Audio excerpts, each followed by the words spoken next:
is, yes, good luck. Dear speakers, dear participants, and dear followers from various social media platforms, welcome to the 12th session of the International Scientific Student Congress, which is titled as Political History. I'm Veysel Can Karakaş from Edward Loran University Interdisciplinary History PhD program, who is the chair of this session. Our Congress is hosted by Kütahya Dumlupınar University and going on with the presentations in English language today. Now there are 4 different topics related to political history coming from different colleagues. First of all, I will give the floor to Adnan Cem Kral to make his presentation titled Impactfulness of Realpolitik by Bismarck. Floor is yours, Adnan Cem Kral. Thank you very much for giving the floor to me right now. I'm now sharing my screen for the slides.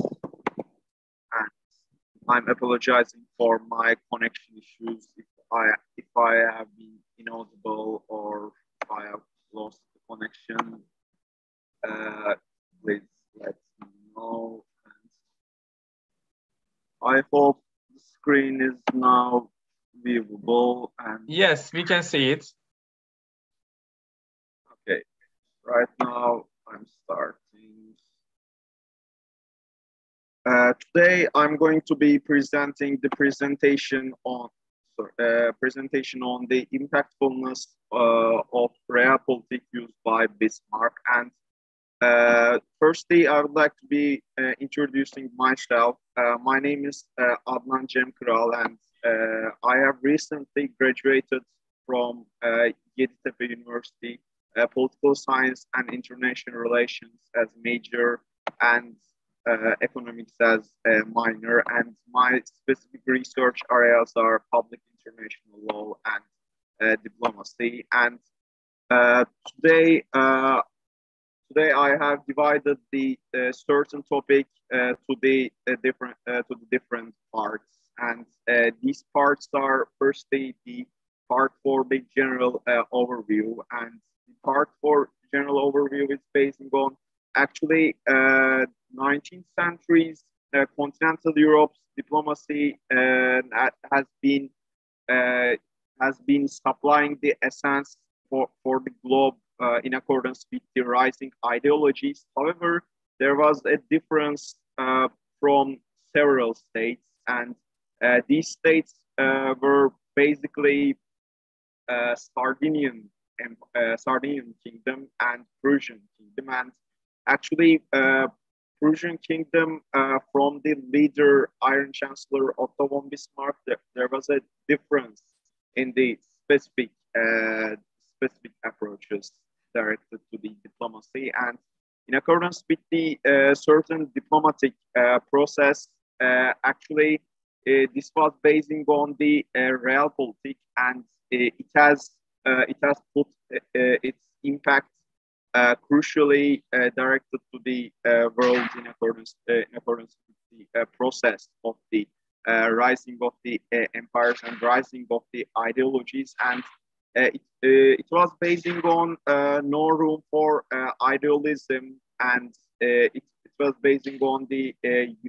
unificationism in accordance with the certain stance. And realpolitik stance has been debatable circumstance based on the confusions of the conservatism ideas dominance. However, the other content, the content of the impactfulness is having from Otto Bismarck as the solo leadership in accordance with the process. And actually, according to the main fundamentals, in accordance with the certain literature review, actually the certain context of diplomacy has supported with some publications from the historian Eric Hobsbawm, and I will be also presenting some different approaches in accordance with the impactfulness of this impracticalness of the certain process. And in the certain unificationism process, actually, the ideologies have marginalized in order to be having the advantages during the certain process, and it has been effective in the long run process for Germany and German Empire specifically, and also sometimes the debatability has been the specific circumstance because of the conservatism ideologies mixing up basements.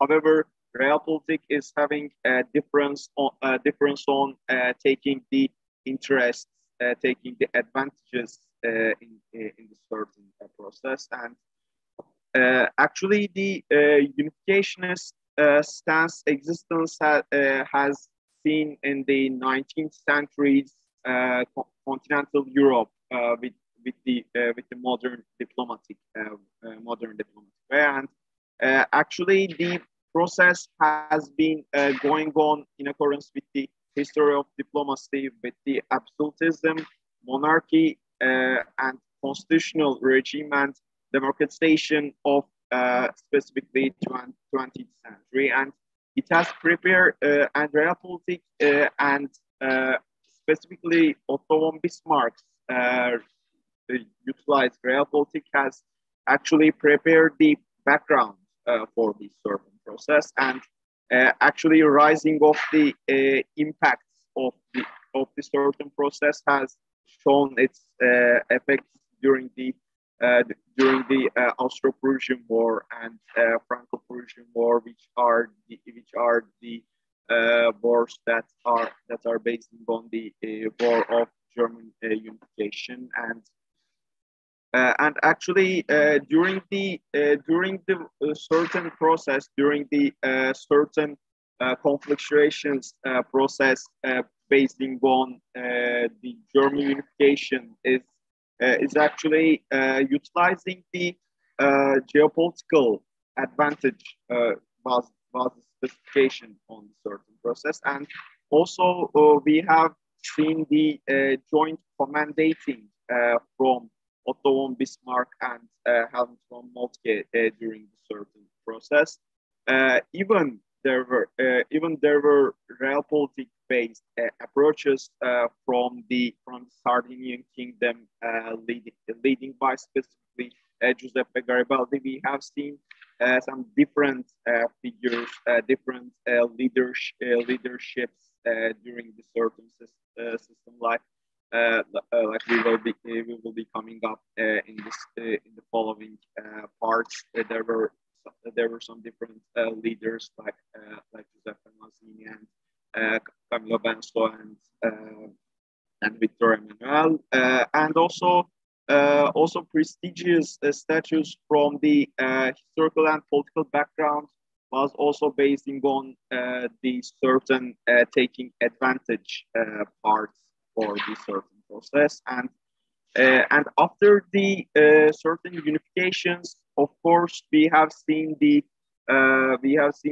interests based on the social state system, and in accordance with the certain social state, there were basements for the production, and there were basements for advancing the industry during the process, and also federal parliamentary of German Empire has seen in accordance with the democratization process based on second Reich policy, and also monarchical order was continuing based on the kingdom of Frederick Wilhelm during the certain process. At the same time, there were continuance of the impacts based on realpolitik. There were still basements on the realpolitik in accordance with process.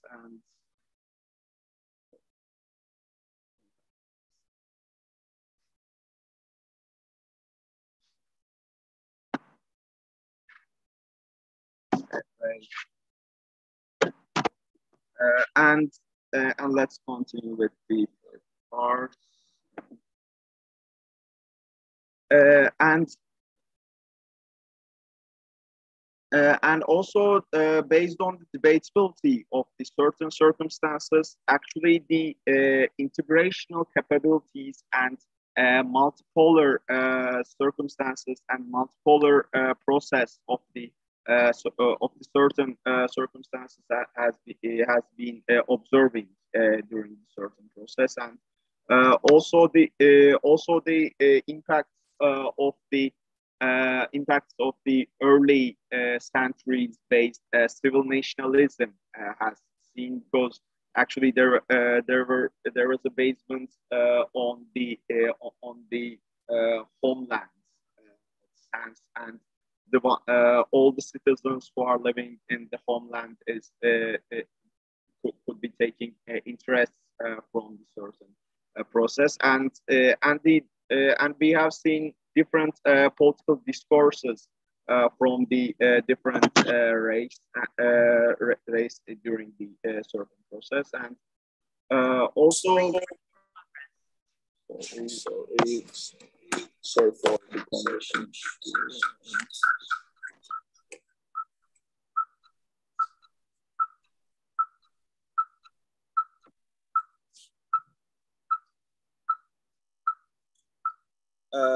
And I'm continuing. Also, from the preparation of the background has seen during the certain process, and actually the preparedness mechanism has also been supplying the essence for the specific circumstance. And there was a differentiation from the ethnic nationalism for the specific process, and most of the states, most of the empires were implementing the unreal politic basements during the process of the rising of the empires and the rising of the ideologies. However, there were differences from specific two empires, and these specific two empires were Sardinian kingdom with the continuance of the Italian Empire, and Prussian kingdom with the continuance of the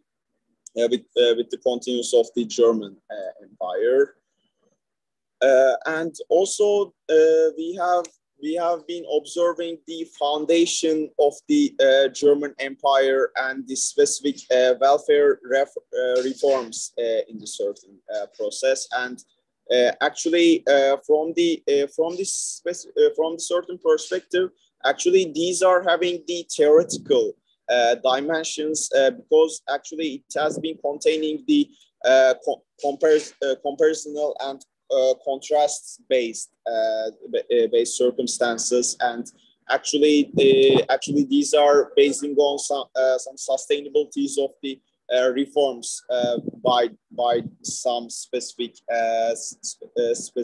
strategies, and actually the thoughts aggregation method has been implementing, and it is having validness, and actually for the certain research we can be observing the methods based on the aggregation of the thoughts and aggregation of the different historical approaches, and actually results are very specific to be implementing the several places, and the generalization could not be possible at all for the certain process, because actually these are having specificness for these specific terms, which is the 19th century's continental Europe. And finally,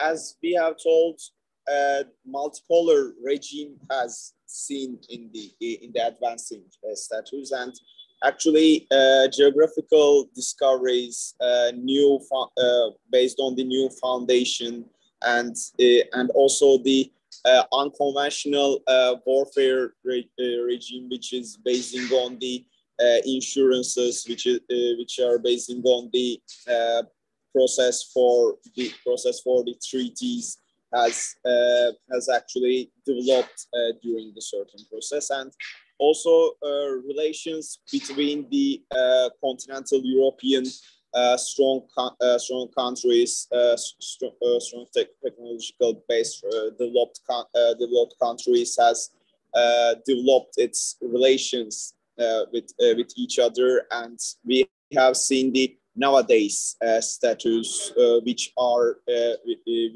the systematic based on United Nations peacekeeping and peace building systematic, and NATO Joint Warfare Center in the advancing process, and also we have seen specific alliances basing on the early periods of the United Nations, which are basing on the League of Nations, and actually it could be claimed that these are basing on the realpolitik, which is basing on the marginalization of the ideologies, and basing on the advantages of the advantages of the certain implementers.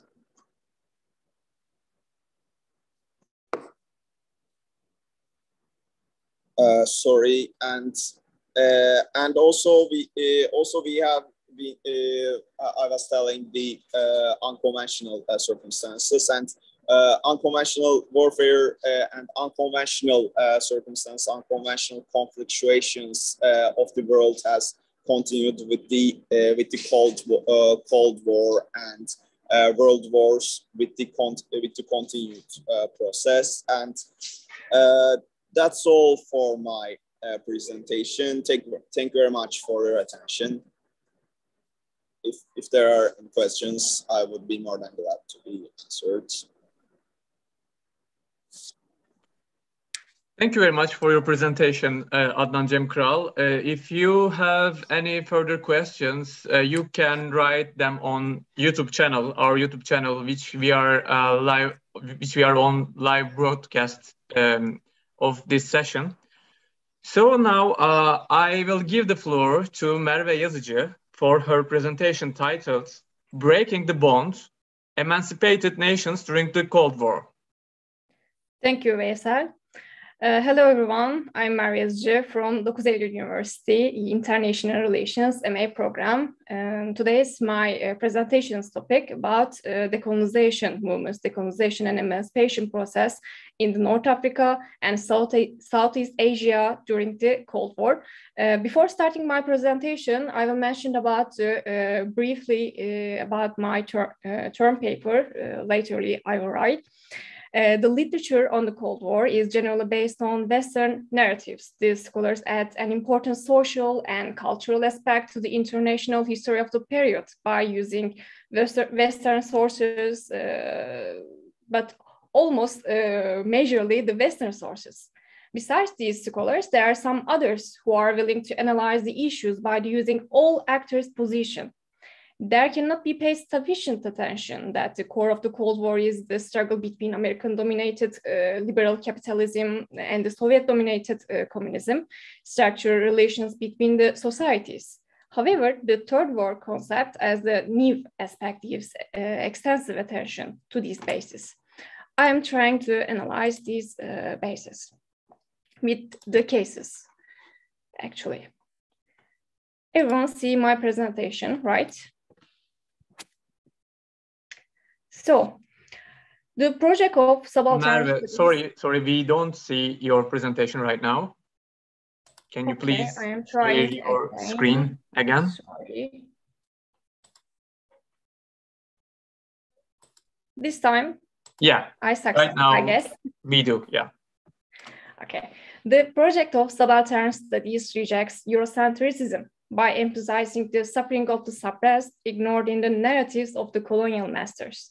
The concept of decolonization describes the emancipation of Asia and Africa from European control in political, economic, and cultural terms. In part, European hegemony over the rest of the world was terminated by pressure from below, as the suppressed people sought to end colonial rule by protest or insurrection. In other part, the imperialists lost their own determination to maintain their domination as a result of their fatal struggles during the world wars. Before started the emancipation process, I will explain and mention about the historical background after the two world wars. The Grand Land empires dissolved into new national states, and the First World War destroyed continental imperialism. The empires collapsed and disappeared. After the Second World War, European continent was shaken. More than 40 million people killed. Millions were forced to migrate. The estimate loss was between $2 and $3 trillion. Each state faced the need to rebuild its economy after the war. Shortly, the material and other costs of war all of the continent was huge. And the crisis between 47 and 48. In 47, the Cold War began to take shape, and the origins of the Cold War was started with Turkey and Greece, because especially the American President Truman was tried to protect these two states against the Soviet domination. Open-ended commitment Congress in March 47 was held. Secretary of State George Marshall and others in the State Department concerned economic and social problems of Europe. A report on European situation recommending American aid, the Marshall Plan. When we came to the 49, West European and Americans formed the North Atlantic Treaty Organization. And this was the formation of an informal American empire in the interest of collective security. Soviet Union imposed its empire on Eastern Europe. And while these were happening, three developments in Asia also contributed to the shaping of emerging Cold War. First, American occupation of Japan. The second, the victory of the Chinese communists over the Chinese nationalists. And thirdly, the Korean War was happened. The roots of the independence idea was the peacemakers at Versailles had exposed nationalism as a principle for the territorial organization of states. Unwillingness of the British and French on freedom to their colonies. Temporary loss of colonial control boosted indigenous movements for independence. The post-war dismantling of the colonial empires. Nationalist movements, some heavily influenced by communists, and the process of decolonization gathered speed due to the creation of the United Nations. The decolonization process, the surprising onset of decolonization reflected not just the rise of anti-colonial aspirations, but also the weakening of the European resolve. The decline of military and economic power inspired administrators in London and Paris to move from the practice of indirect rule. The German-Italian desert war threatened French domination of the Maghreb. The successive withdrawals of the British, Dutch, and French from Southeast Asia facilitated the drive for independence in North Africa. In East Asia, in some areas, a power vacuum existed at the end of the war. Dutch East Indies, where Indonesian nationalists under the Ahmed Sukarno declared independence in 45. And in 49, the Dutch recognized the independence of Indonesia. Malaya, which became independent in 57, merged with other nations from 63 to form Malaysia. Singapore, inhabited mostly by Chinese, became an independent state in 65. Philippines, full independence in 46 and ended a guerrilla insurrection by 51. Merve, sorry to interrupt you again, but which slide are you on right now? North Africa and the Middle East. We don't see. I mean, you couldn't change the slides, I guess, because we see the only the second one right now. Really? Yeah. Sorry to interrupt. Maybe this time it can be seen. Yeah, right now. Yeah, when you do it by your mouse, then it will work, I guess. Not with the space. Okay, I can do it this time. Yeah. Thank you for. Sorry. North Africa, and the Middle East. The National Liberation Front, FLN, began a revolution in 1954 in Algeria. Although the French had considerable success militarily against the FLN, they steadily lost ground in the court of opinion.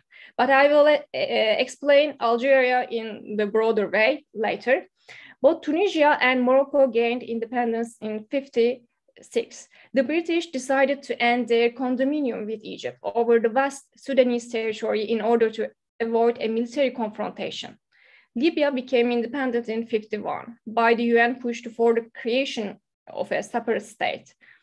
Britain still controlled Palestine as a mandate. Fighting between Palestinian Arabs and Jews began soon after the UN resolution. Several areas of the former colonies contained large numbers of white settlers. The Union of South Africa left the Commonwealth in 1961 and became the Republic of South Africa, system of apartheid or state-mandated segregation. Decolonization in the,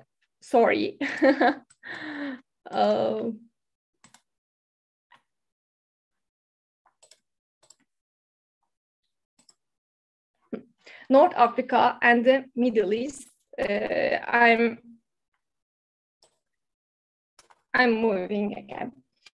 In 1960, the French granted full independence to their African colonies. The French dream of assimilation had not prepared for the former colonies well for independence. The British did somewhat better in terms of training a large group of Africans to take over the task of governing themselves.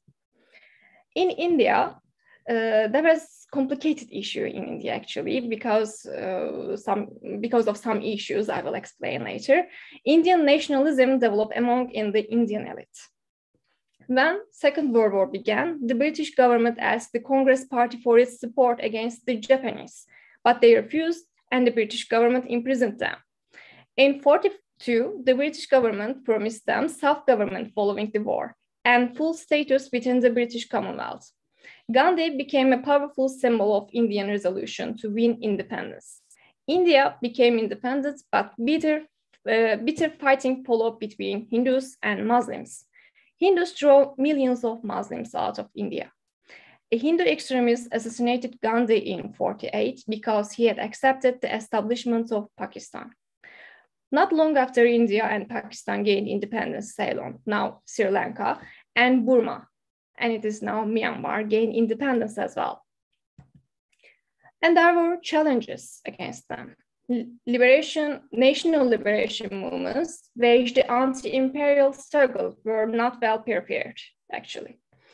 They were spontaneous, actually, rather than preparation.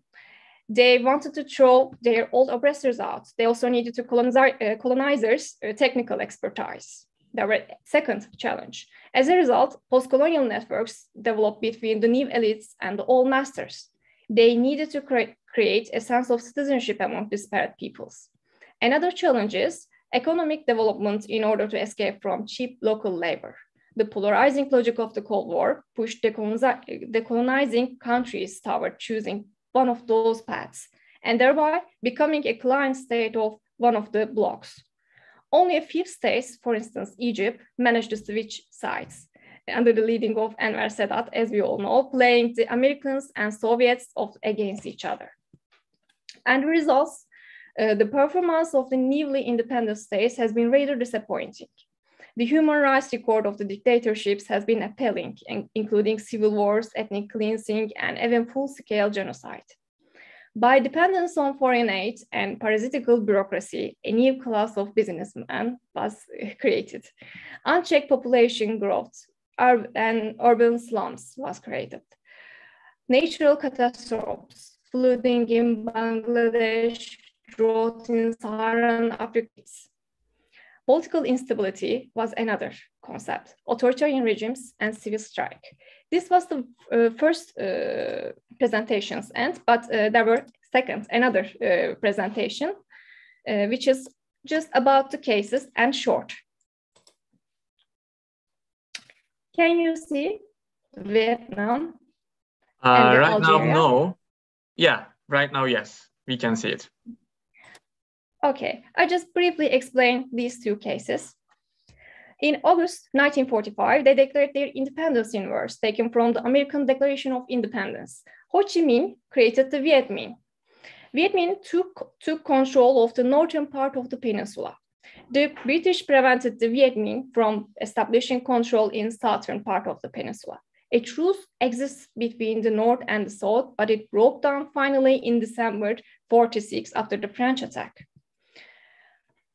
The Viet Minh defeated the French efforts to re-establish control over all of Indochina. At first, they used guerrilla tactics. Later, they moved to conventional warfare. The French counted on large-scale American aid.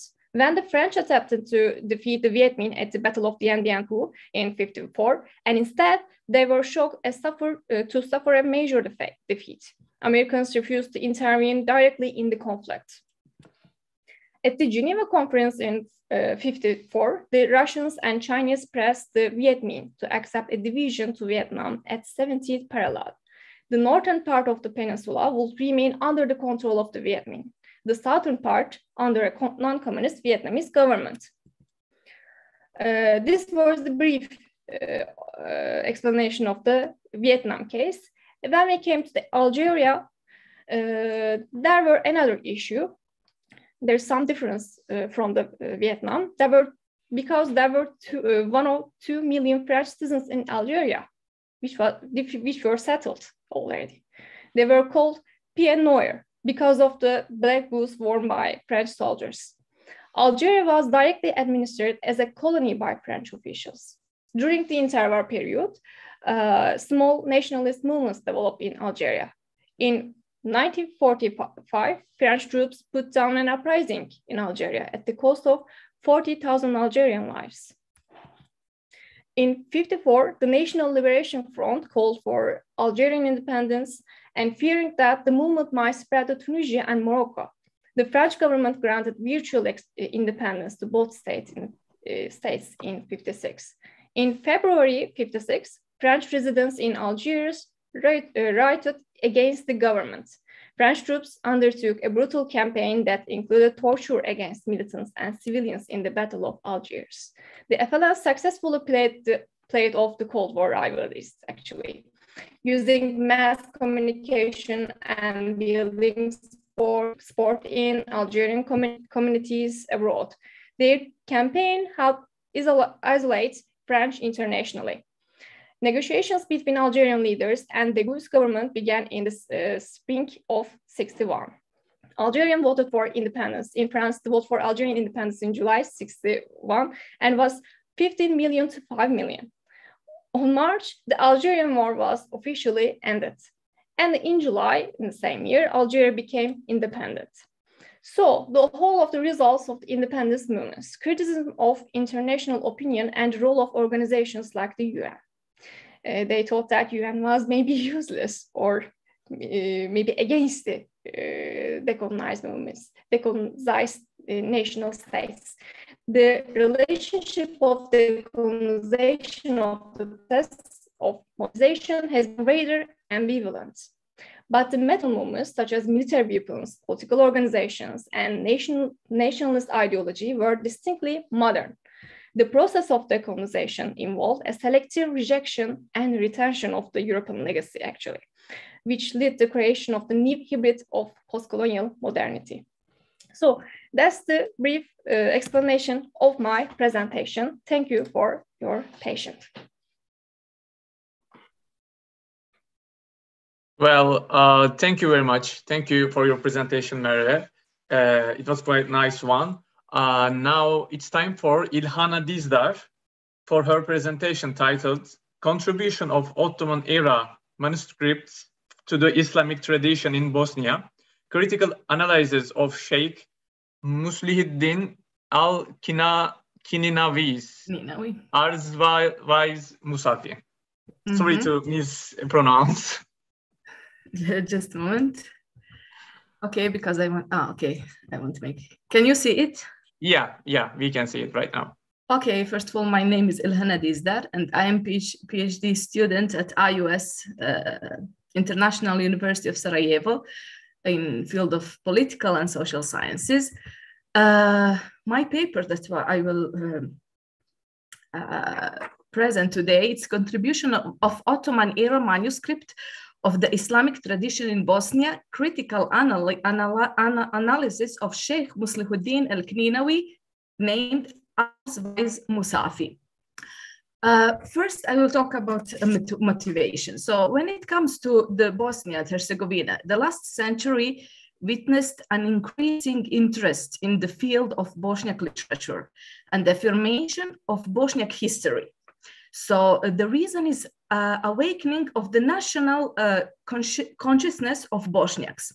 In fact, old manuscript can make a great significant contribution to history, tradition, culture, and the science, especially if it is studied in detail. I graduated from Kuwait University with a bachelor degree with Islamic studies. Throughout my years of studying, I was provided with advanced knowledge of Islam, including theological, jurisprudential, historical, contemporary, and spiritual aspects. So that provides me the competence to approach the study of manuscript, and especially of Islamic religion content of manuscript. So I am motivated from internal drive to utilize the manuscript for purpose unrelated to the reason the document was created, because sometimes the reason for document that is created, I will explain this Ars for what is that, but we can find some other purposes from that manuscript. When it comes to literature review, part of my motivation for this topic is that when I read the literature related to this topic, I found only 2 works that they wrote about Sheikh Musafi's life and his work. Okay, the first one is this one that written by Linda Al-Dujaili.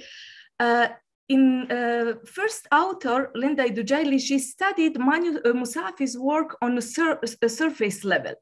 So she performed paleographic and codicological study of his work. It means that she have this physical treatment of the study, and codicological, it's only like surface level. Okay, the second author, Hasso Popara, did go further to provide more information on the general life of Sheikh Musafi. Both of them, they wrote their studies based on Sheikh Musafi's manuscript, Tuhfat al-Muallimin. I will mention that later. And it's based on his autobiographical introduction.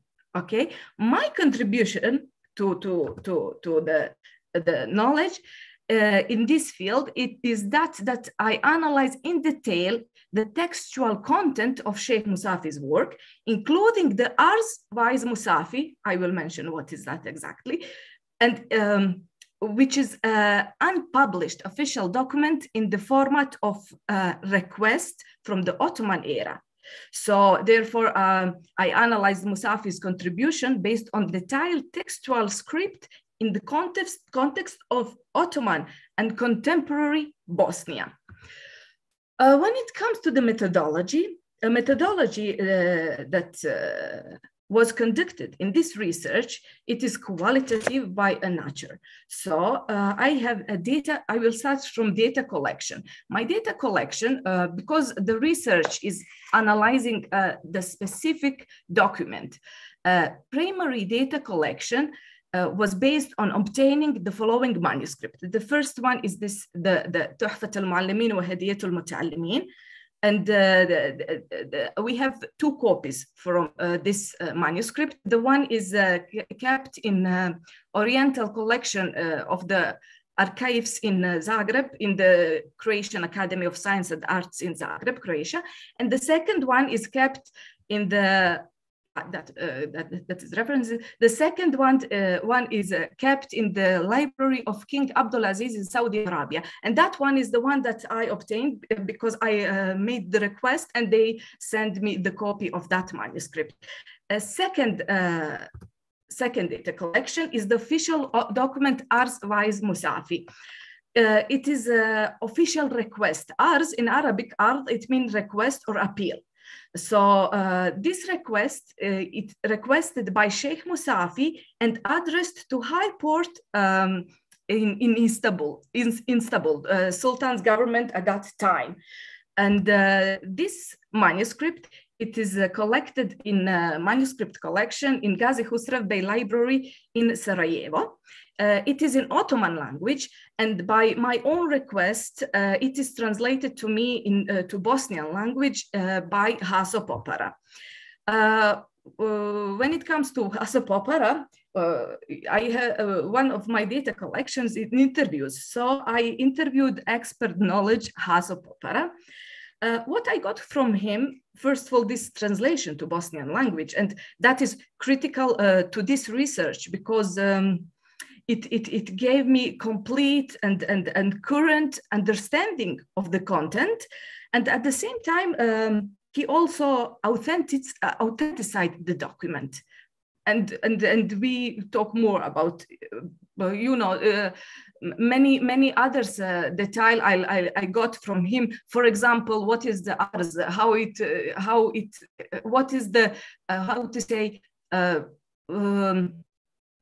the way that people at that time, they write the Ars, way they write the Ars, how it go to Sultan, after to go to Sultan, is it like approved or not? So one of my data collection was interviews.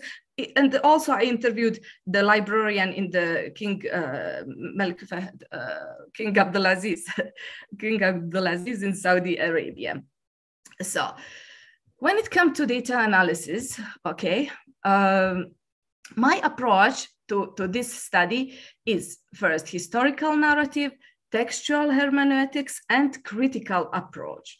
Okay, each of these techniques provides a specific pathway to assessing aspect of the manuscript.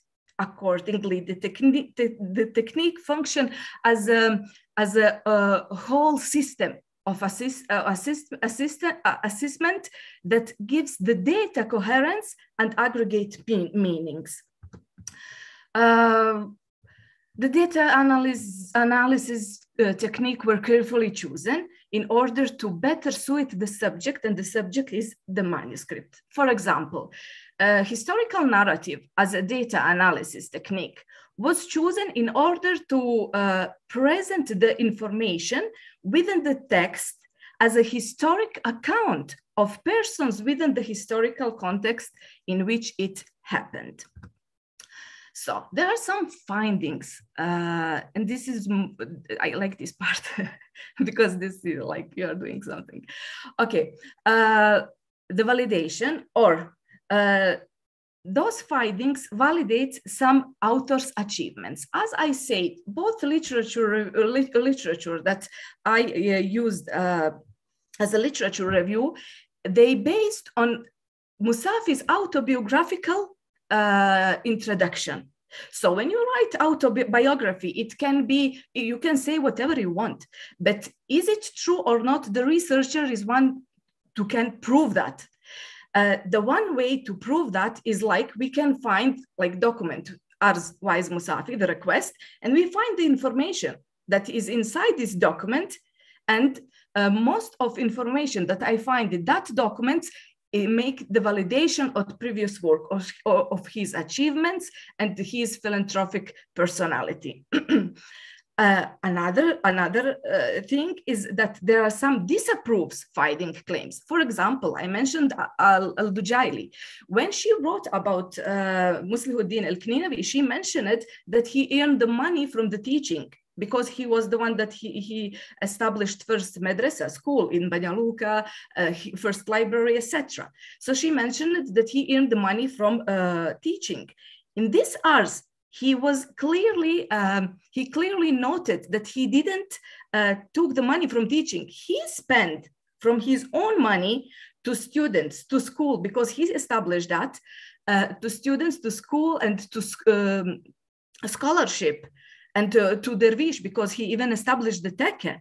And that's why he made this request, because the request is the request for the property. He is asking Sultan to give him property that will be like resource for after when he die, his students, scholars, dervishes has something to live from that. Because his deed was philanthropic. He did it like waqf. He did it from his own money. So there are two findings that I find, and as I said, the document is relatively more trustworthy because it is an official document according to the Ottoman governmental system at that time. When it comes to contribution, we have two kinds of contribution from this research. The first one is to Ottoman Bosnia and the other to contemporary Bosnia. To Ottoman Bosnia, requesting for the property to provide enough resources for the students, teacher, and dervishes under his care, by this he contribute to the culture, to the tradition of Bosnia and Herzegovina or the Ottoman Bosnia.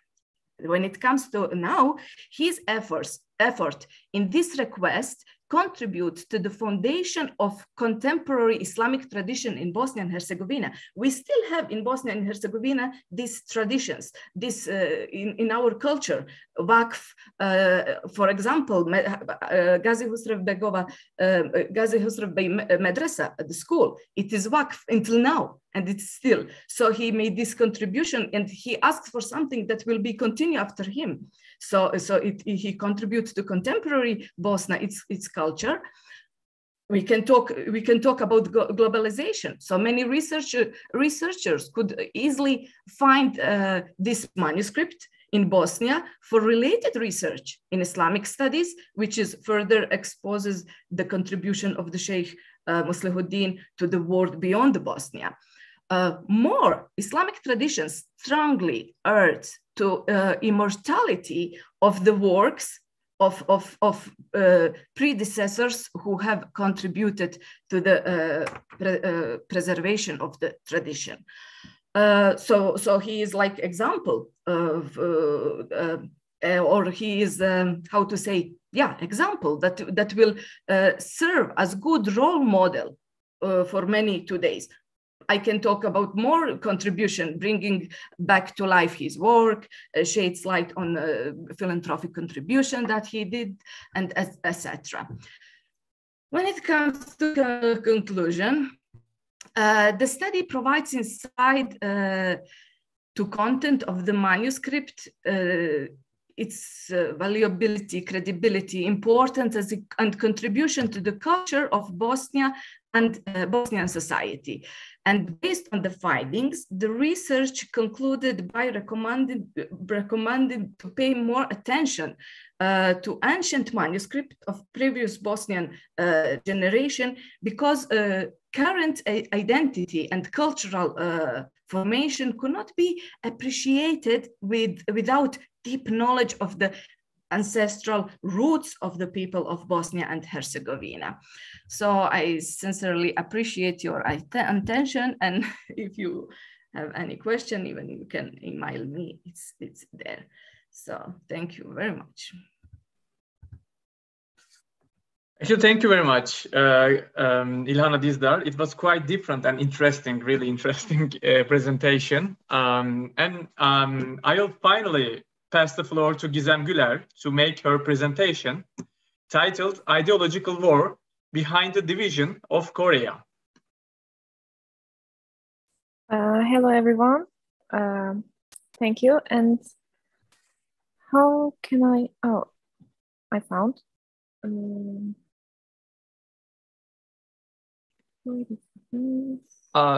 Just a moment. Disdar, thank you. Yeah, I would ask her to stop sharing screen, but yeah, now we can see your screen, Gizem Güler. Okay, thank you. My name is Gizem Güler, and I am from Marmara University, from the Department of International Relations, Political Science and International Relations, actually. And Gizem, can you make your presentation full screen, please? yes, I will try it in a second. Can you see it in full screen right now? Yeah, it's full screen right now. And can you please try to change the slide, please? Okay. Okay, yeah, it works. We will start with historical perspective. There were lots of civilizations in Korean Peninsula since the BCE, and after the invasion of Mongols, Joseon dynasty established at the end of the 14th century, and there were ongoing Japanese invasions. These invasions were weakened the dynasty, but it roughly ruled for 500 years till the 1905 Japanese invasion. Till then, Korea was a unified country, and the separation of Korea was not because the geographical or religious, cultural, or any ethnic reasons. It was actually because of the ideological conflicts between the capitalism and communism, because the conflicts between the USA and the USSR. And after the defeat of Japan, this came forward, this conflict came forward. This is an example from the first map the Koreans drawn. This calls Chonhado, and it represents a world map, circular world map. They thought that they were in the center. I don't know if you can see the mouse. This place is Korea, and this place is China. Near this island is Japan, but according to the source I gave this image, they say actually these places are not real places or real countries. Sometimes there can be, for example, country of women or country of hairy people, this kind of names they attribute. And after this discoverage of geographical discoveries, even they has a higher geographical knowledge, they still kept using these maps until the late 19th century. This is another map drawn by Japanese Hayashi Shihei, and there are some districts, but still the Korea united, not separated from any latitude. And I will explain why they divided from the 38th parallel. I just use these images to for you to understand better and just visualize it. And this is another map. Here, the Korea is this place. I will clarify some concepts like ideology, power, border, and territory. These are very crucial. According to Andrew Haywood, ideology is a coherent set of ideas that provides a basis for organized political action. And again, for him, power means the ability to achieve a desired outcome, the ability to influence the behavior of others. Border describes as physical limits of a state, lines that enclose state territories. And territory came forward with the Peace of Augsburg after the Protestant Revolution. And this came as a very crucial term because it represents the sovereignty of a state. Territory is linked with sovereignty. It means an area controlled by a ruler or a group of rulers, mostly include same identity people according to their religion, nation, or culture, etc. And let's come to the invasion of Korea by Japan in 2005. Japan was fighting with Russia then to take control over Manchuria and Korea. And Russian Navy was weak and transportation by railroad was insufficient. So Russia defeated by Japan, and Japan took control of the Manchuria and Korean Peninsula. Then in 1910, with annexation treaty of Japan and Korea, captured the Korean Peninsula, and Japan ruled in the region for 35 years, till the end of the Second World War. Actually, after the defeat of Japan, there were a lack of power. In the next slide. After Japan withdrew from the Korea, because of the lack of power, the Soviets, the USSR, marched up to the 38th parallel, and the United States marched up to the 38th parallel from the south, and they actually divided Korea from the 38th parallel. So this is actually represents when Japanese army withdrew from the Korea, the two sides reach from north and from south to that point. So this is not a natural division like a river or a mountain. It's actually just occurred from the power conflict. Korean War started with the attack of North Korea to south to be able to add South Korea to its communist rule. And 3-year Korean War began on June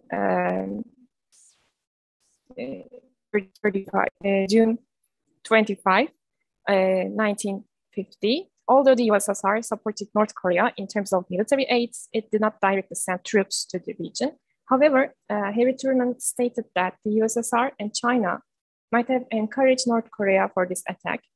And that is why he wanted to make a call in the UN immediately. And at the same day, United Nations Security Council Resolution 82, that condemns North Korea came up. Later, with the resolution of 83 and 84, they stated that North Korea's action was a breach of peace. And after that, they agreed to send troops, send NATO to there, because they actually made this resolution because there were no any veto votes, because Russia wasn't attending the meetings. Actually, Russia was protesting the UN because UN doesn't know China. I mean the mainland China, People's Republic of China. But I will came back to later. The People's Republic of China stated that if UN joins the war, they will join as well. They will just send volunteer people to the North Korea for fighting with South and fighting with the UN. And when UN entered to the region, China did this, sent hundreds of volunteer people to help North Korea on October 25. How the intervention of NATO was legitimized, as I said before this slide, Russia was not attending the meetings because UN recognized Taiwan, the island China, instead of People's Republic of China. This is a communist regime. And that's why the veto power couldn't be achieved. So all the other members agreed to the offer of USA, and they allowed the first hot war in the era of Cold War for maintaining the peace. This is a map that shows the Korean War. First, the North Korea passes the 38th parallel to the south, and UN joins the war. they reach up to the China's border, and China joins the war again.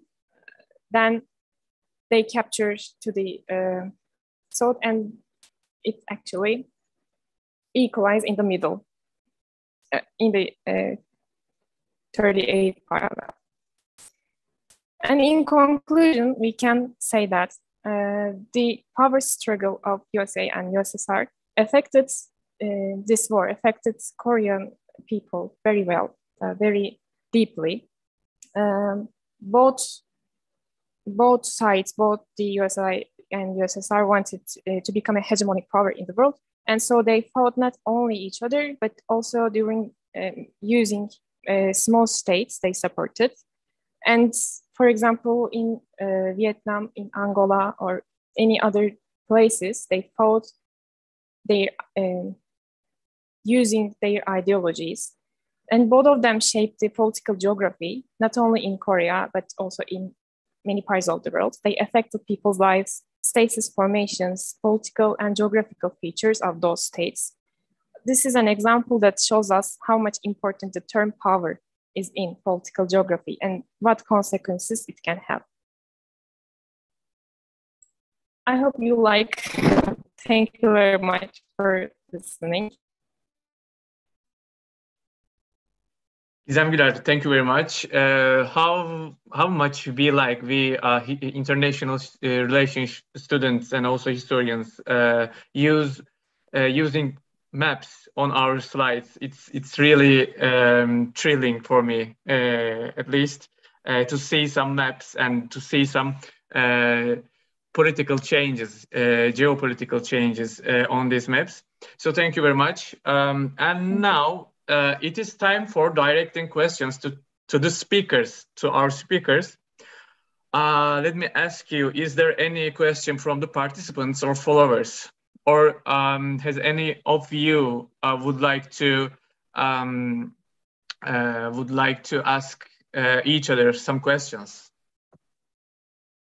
You could raise a hand to ask anything.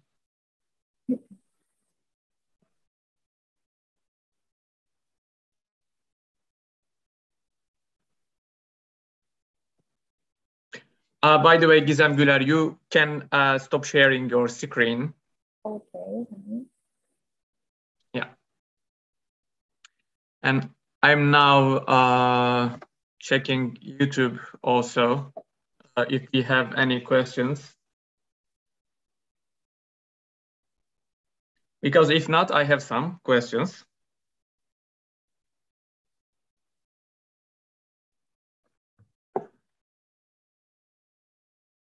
All right, it seems like we don't have any question. So, yeah, my first question is going to be for Adnan Cemkral, and I would like to ask, what would you say when you compare German unification with Italian unification on the grounds of political discourse? Hello again. Thank you very much for the question, and I'm now answering. Actually, as I have told in the presentation, actually, there were some leadership changes in the Italian unification discourse, and actually there was a monarchical and other than the Italian unification, in the German unification, there was a realpolitik based on the monarchical order, which was basing on actually the leadership of the Otto von Bismarck, the Iron Chancellor of the Prussian kingdom, and the following the German Empire. And from the Italian unification, there were leadership changes, and we have seen some directions of the certain leadership. However, we have also seen the kingdom of Frederick Wilhelm during this certain term. Actually, the realpolitik sense for the Otto von Bismarck has been more guaranteeing stance than the other circumstances. Actually, the realpolitik sense was, in my opinion, it was a little bit more strong. And thank you very much for this question. Thank you very much for your answer and your contribution. My second question is going to be for Merve Yazıcı. Do you think, is there any role of institutions and regulations which were inherited from colonialist states to the post-colonial countries regarding to human rights violations? You'll ask especially on the decolonization issue or generally? Actually, you mentioned about when post-colonial countries gained their independence, they created some disappointment. So I'm asking this matter. Mm-hmm. I wanted to be more optimistic view, but I have not actually. They created during the Cold War not at the same time, but United Nations and NATO, as we all know. But NATO was founded on the division between the liberal Western powers and the communist Eastern powers by the communist movements in Russia and China. So they just held the colonization issue in this term. They just don't want that communism doesn't dissolve into these newly liberated nations. But communism was powerful on these issues, not their interest, not by their interest, but the local powers use this communist ideologies in order to get a power and in order to capture the power in their local territories. So when we come to the United Nations issue, I think they were useless against them in order to stabilize the peace condition during the Cold War. So this is my opinion. Thank you very much. Thank you very much for your answer. And my last question is going to be for Gizem Güler, which is right now. You mentioned that Korea was the first place which witnessed hot battles in the Cold War era. This is an important catch, I guess, since especially in Turkey, we intend to think Korean issue as if it was a distinctive event from the Cold War historiography. And I would like to ask you that, do you think, is there any link between the Korean issue and the further military actions of USA, such as Vietnam invasion? Yes, actually, maybe we can say it started the importance of military in the Cold War era. Actually, it's always was important, but they saw that they had to fight each other to be able to be dominant, because it's actually, what can I say?